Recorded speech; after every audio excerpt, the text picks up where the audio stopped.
I heard her say, "I'm calling the police," before I even stepped onto the porch, and that's when I knew Rebecca Stone had just made the biggest mistake of her perfectly controlled life. The evening air carried that faint mix of cut grass and asphalt still warm from the Texas sun, the kind of quiet suburban calm that HOA brochures love to sell. But tonight it felt different, charged, like the seconds before a summer storm cracks the sky open. Double pane glass, the kind of woman who could turn a mailbox violation into a courtroom drama without ever raising her voice. I stepped outside, boots hitting the wooden porch with a slow, deliberate rhythm. And there she was at the edge of my driveway, phone pressed to her ear, perfectly manicured nails wrapped tight around it like she was holding evidence instead of plastic. Her white SUV idled behind her, headlights washing over my front yard, making the shadows stretch long and thin across the gravel. "Yes, I need an officer here immediately," she said, her tone sweet on the surface but brittle underneath, like glass about to crack. "He's violating HOA regulations and refusing to comply." I could hear the faint dispatcher's voice bleeding through the speaker, but Rebecca didn't look at me. Not yet. She was too busy performing, too busy making sure the story sounded clean and simple. That was always her style: control the narrative, control the outcome. I leaned against the porch railing, the wood still warm under my palm, and watched her talk like she'd already won. The thing about people like Rebecca is they rely on momentum, on the assumption that if they push hard enough, no one will push back. 2 weeks ago, it was a warning about my garage light being non-compliant. A week later, it was a fine for unauthorized exterior modifications. Yesterday, she taped a notice to my door like she was serving papers in a federal case. And tonight, she skipped straight to law enforcement. The distant hum of tires on pavement grew louder, and then the first flicker of red and blue painted the houses down the block, reflections bouncing off windows and chrome like something out of a late-night rerun. Rebecca finally turned to face me, a small smile tugging at the corner of her mouth, the kind that said she'd been waiting for this moment. "You should have just followed the rules," she said, voice low now, almost conversational, but her knuckles tightened around the phone. I didn't answer. I didn't need to.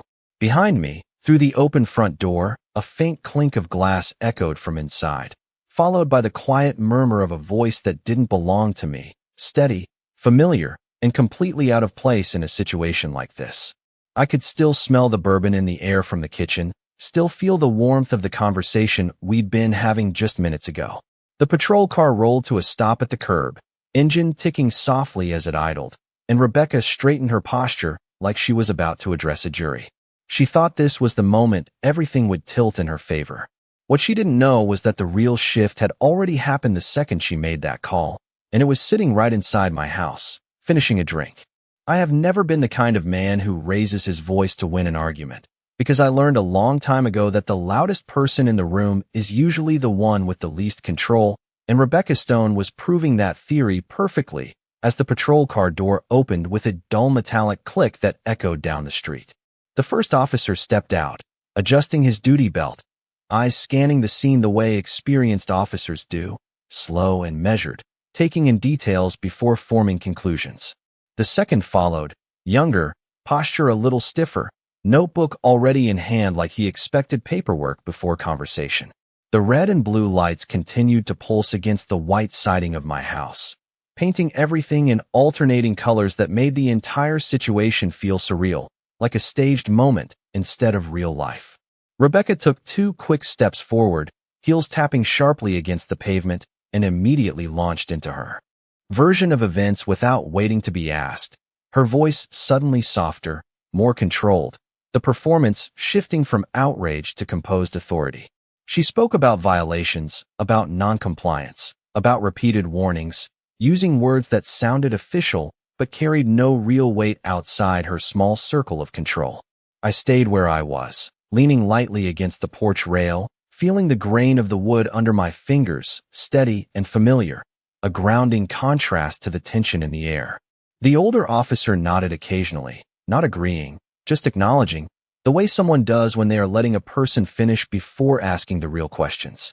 "Sir," he finally said, turning toward me, "we received a call regarding a dispute. Mind telling me your side of things?" His tone was neutral, professional, not accusatory, not friendly, just doing the job. I met his eyes and gave a small shrug. There is not much to tell, I said calmly, my voice even, carrying just enough to be heard over the idle engine of the cruiser. She called you. You are here. The younger officer glanced at me, then back at Rebecca, clearly expecting more, something dramatic, something that would justify the urgency of the call. But I gave them nothing else. Silence can be uncomfortable for people who rely on control, and I could already see it starting to chip away at Rebecca's composure. Her smile tightened, the corners of her mouth pulling just a fraction too far as she tried to fill the space I refused to occupy. He is being deliberately evasive, she added quickly, her voice sharpening again. And he has been ignoring HOA authority for weeks. Authority.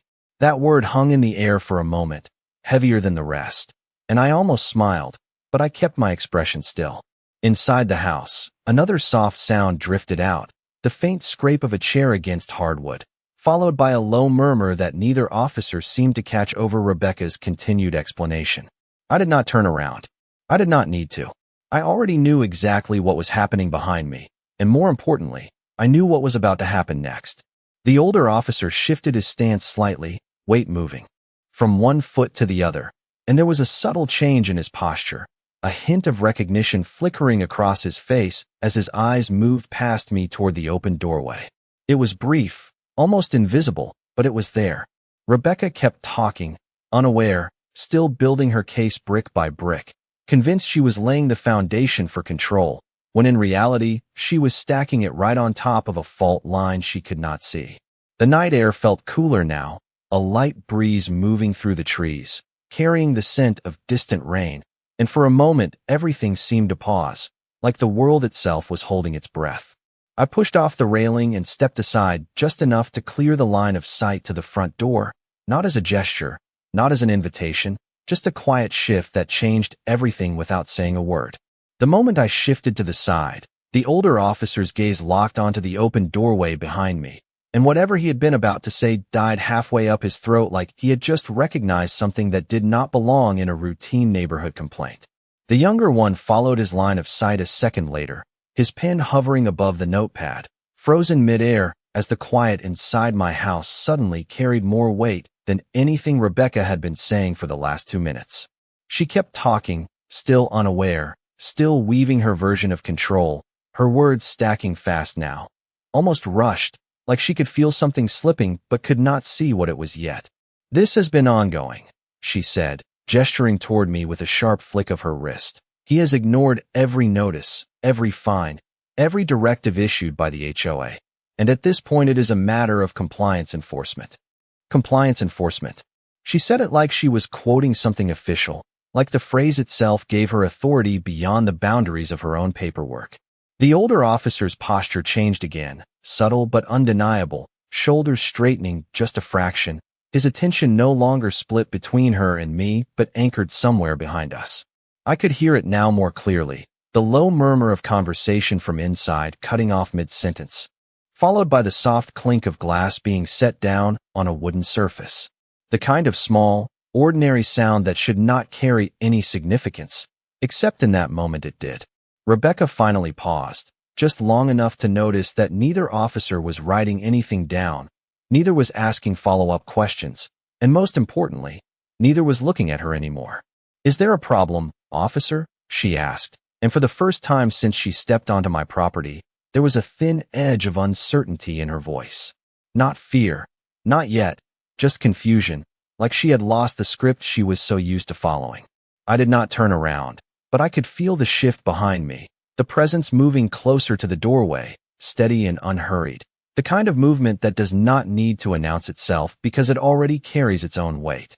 The older officer cleared his throat, a small, controlled sound, and when he spoke again his tone had changed completely, no longer neutral but careful, measured in a different way. "Ma'am," he said, not taking his eyes off the house.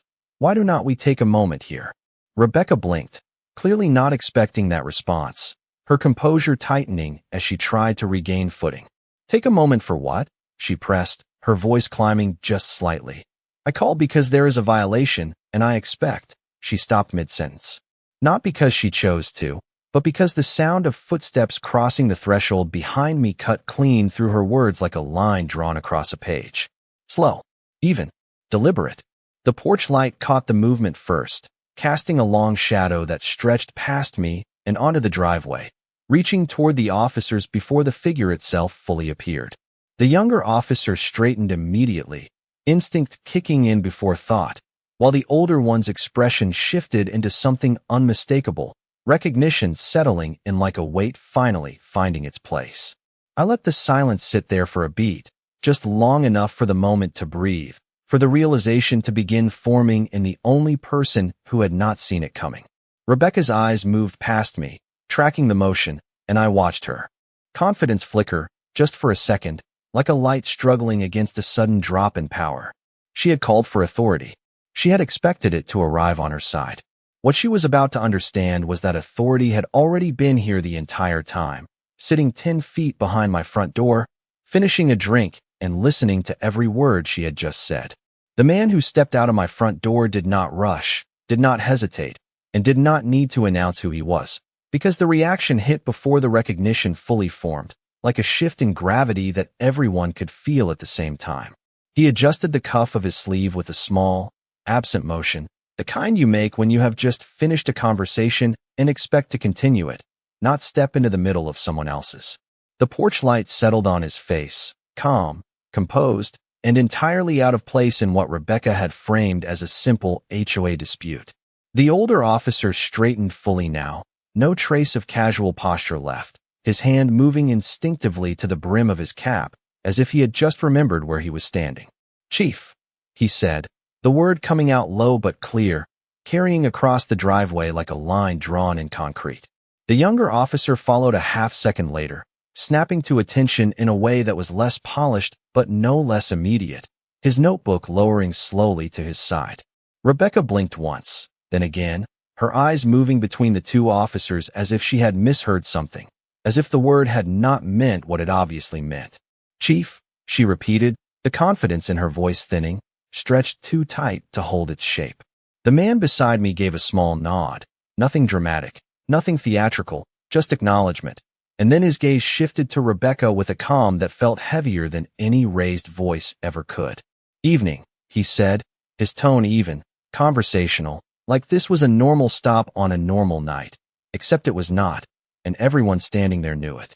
Rebecca's posture changed in real time, shoulders pulling back, chin lifting just slightly as she tried to recover ground that had already disappeared beneath her feet. "Oh," she said quickly, forcing a smile that did not quite reach her eyes. "I did not realize you were here." The pause hung there, awkward and unfinished, because she did not have a word that fit anymore.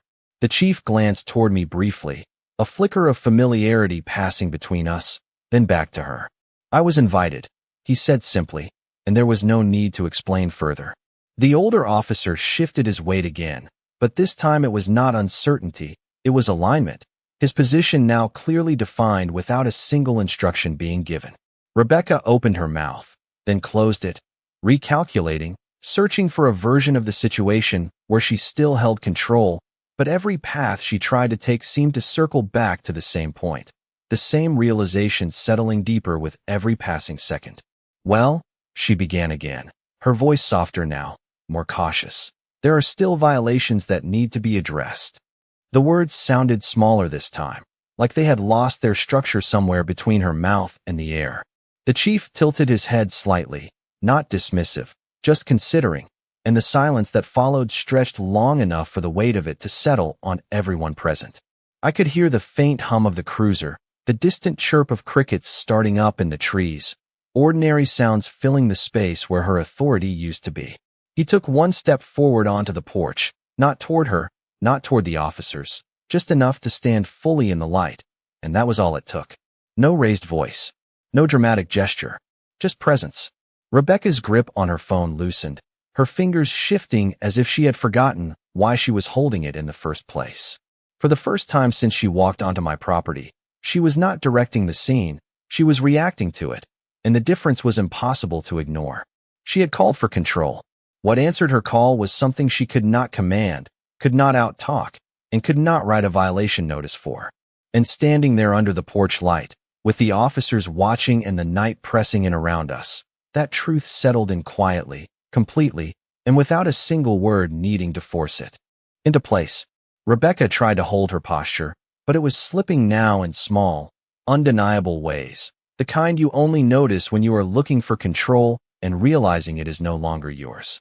Her shoulders stayed squared, but her stance shifted just slightly, one foot adjusting behind the other like she needed balance she did not have a moment ago. With all due respect, she said, her tone carefully rebuilt, slower now, measured like she was choosing each word with precision. This is still a residential compliance issue, and I am responsible for enforcing community standards. The word responsible hung there, fragile, as if she hoped repeating it would restore what had already been taken from her. The chief did not interrupt her. He let her finish.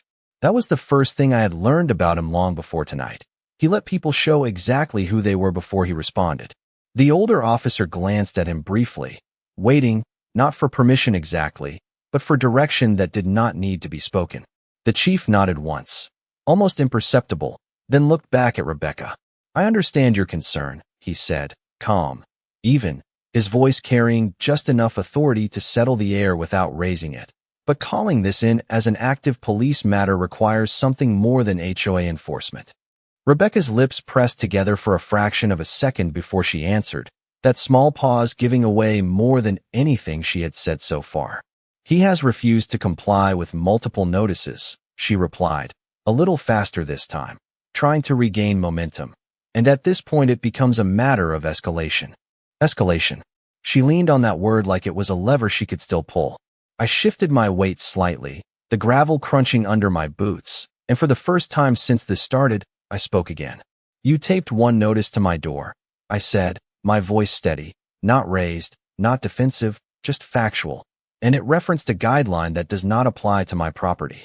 Rebecca's head snapped toward me, her composure tightening again, but there was a different energy now, less control, more reaction. That is not accurate, she said quickly. The guidelines are clearly defined. In the amended section from 2 years ago, I continued, not cutting her off, just continuing through her, which specifically excludes properties outside the shared utility grid. The younger officer glanced down at his notepad, then back up, interest replacing assumption, while the older one's expression shifted into something closer to understanding. Rebecca opened her mouth again, but nothing came out for a second, just a small, silent pause that stretched longer than she intended. The chief watched her, not with confrontation, not with challenge, just with quiet attention, the kind that leaves no room to hide behind volume or repetition. Ma'am, he said after that brief silence, do you have documentation supporting the claim that this falls under enforceable compliance? It was a simple question, direct, neutral, but it landed heavier than anything else said so far. Rebecca hesitated, just for a heartbeat, and that was all it took. I can provide it, she said, her voice tightening again. It is standard HOA procedure. The chief nodded slightly, then glanced at the older officer. Why do not we document this as a civil matter, he said, and advise both parties to resolve it through the proper administrative channels. No drama, no raised voices, just a shift, clean and final. The older officer responded immediately, posture aligning. Yes, sir, and began noting it down, while the younger one followed suit, the tension that had filled the driveway dissolving into something procedural, controlled, and completely outside Rebecca's command. She stood there, phone still in her hand, the glow of the screen dimming as the call ended at some point she had not even noticed. The night air moved again, cooler now, carrying away the last traces of the heat that had built up under her authority. She had called for escalation. What she got instead was clarity, and standing there under the fading flash of red and blue, it was finally obvious to everyone which one of those actually mattered. The shift happened quietly, the way real authority always does, not with a bang, but with a subtle realignment of everything in the room, or in this case, the driveway, and once it settled, there was no mistaking who controlled the outcome anymore. The older officer finished jotting down his notes, the scratch of pen against paper sounding louder now that Rebecca's voice had lost its edge, and when he looked back up, it was not at her, it was at the chief, waiting without asking. The younger officer closed his notepad a second later, The small snap of the cover folding shut, marking the end of something Rebecca had started but could not finish. She stood there, still holding her phone, still trying to process how quickly the ground had shifted under her, her eyes moving between the three men in front of her, like she was searching for a version of the scene that made sense again. "So that is it?" she said finally, the question coming out sharper than she intended, a thin thread of frustration slipping through despite her effort to contain it. "He just ignores the rules, and nothing happens." The chief did not respond immediately. He let the question sit there, not dismissing it, not reacting to it, just allowing it to exist long enough for its weight to settle. Then he took a slow breath and stepped down from the porch, the wood creaking softly under his weight, each step measured, deliberate, until he stood level with the officers. "Ma'am," he said, his tone still even, still controlled.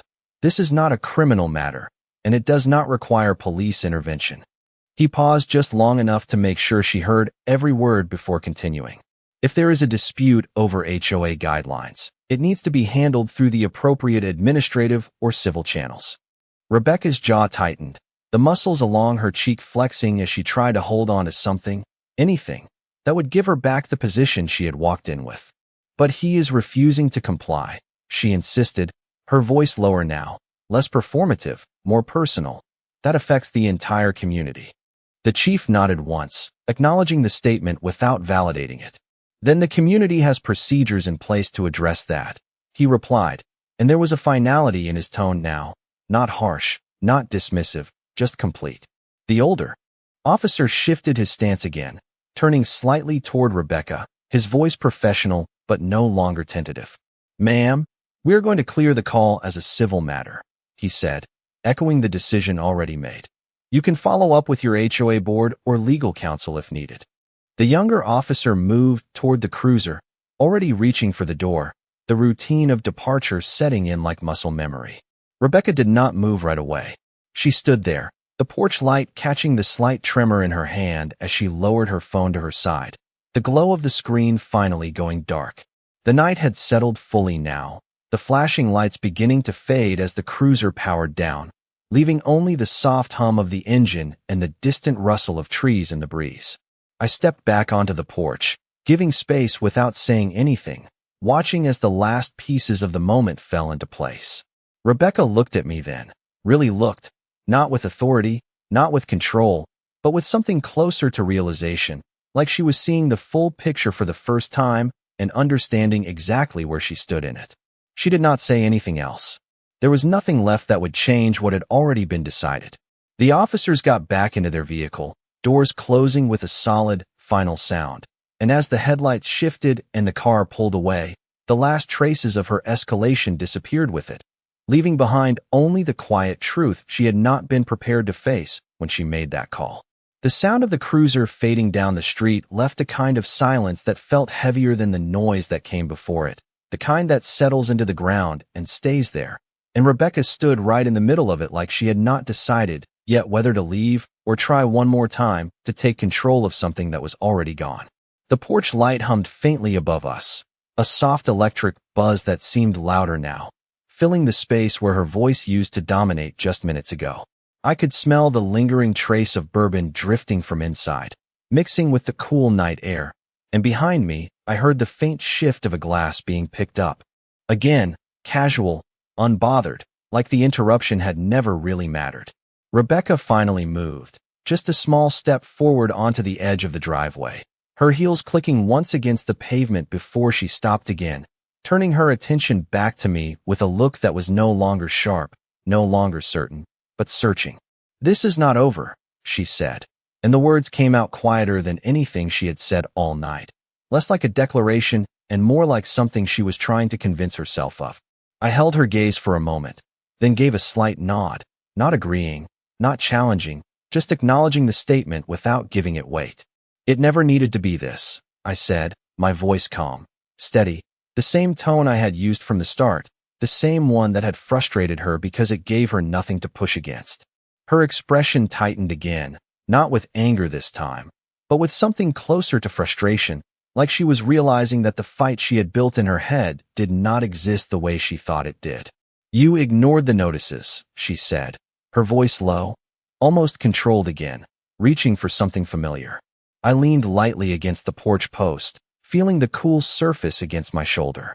I read them, I replied, and I responded the same way I am responding now. That answer hung in the air, simple, direct, and completely unsatisfying for someone who relied on escalation to create leverage. She looked past me then, toward the open doorway, toward the quiet presence inside that had changed everything without needing to raise its voice. And for a brief second, her eyes flickered with something that looked like calculation, like she was trying to measure what she had just stepped into and how far it actually reached.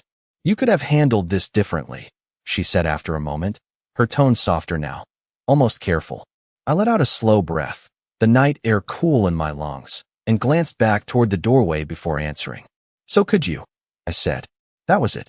No lecture, no explanation, just a mirror held up in the simplest way possible. Rebecca stood there for another second, then another, the tension that had fueled her earlier nowhere to be found, replaced by something quieter, heavier, harder to push through. She finally turned, the movement slower than when she arrived, her steps measured as she walked back toward her SUV. The headlights came on with a soft click, washing the driveway in white again, but it felt different now, not like an interrogation, just light. She paused with her hand on the door, looking back once more, not at me this time, but at the house itself, at the place where everything had shifted without warning. Then she got in, the door closing with a muted thud, and a moment later the engine started, low and steady.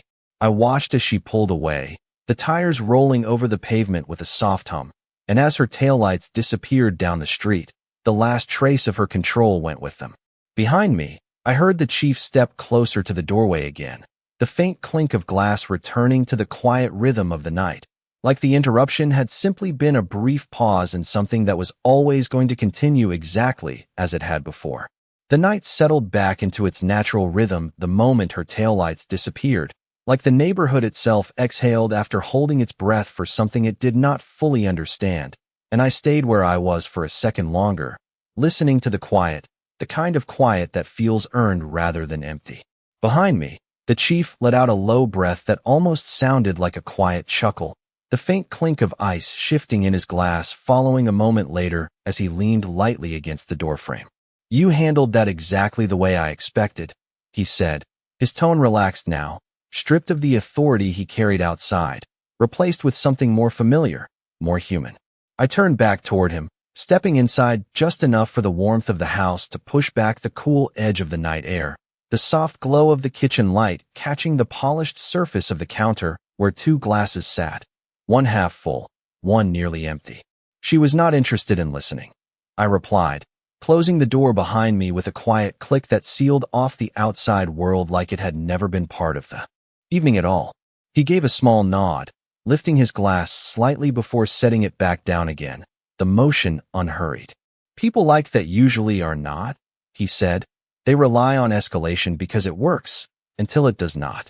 The words lingered in the room, simple, direct, carrying more weight than they needed to.